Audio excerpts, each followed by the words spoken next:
అయితే ఈ సందర్భంగా 2 మాటలు మాట్లాడదలుచుకున్నాను, ఎక్కువగా మాట్లాడను.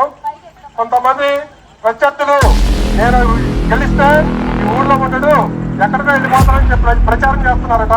నేను ఒకటే చెప్తున్నాను, నేను పుట్టింది మా నాన్నగారు పుట్టింది, మా తాతగారు పుట్టింది ఇదే గ్రామంలో. నాకు ఇల్లు ఉంది, ఊళ్ళో పొలం ఉంది, నేను ఇక్కడే ఉంటాను, ఎక్కడికి పోను. ఇంతవరకు నాకు ఇంతకుముందు ఏ పదవి లేదు కాబట్టి నా సొంత ఏదో ఒక వ్యాపారం ఉంటే వ్యాపారం చేసుకోవడానికి నెలకు 6 రోజులు అయితే దానికి అసత్య ప్రచారం చేసి నా మీద ఇచ్చేయాలని చూస్తారు. అది ఒక్కటి తప్ప నా మీద ఏ నిర్ణయించడానికి ఏమీ లేక ఇది ఒక్క సాక్షి చెప్తున్నారు.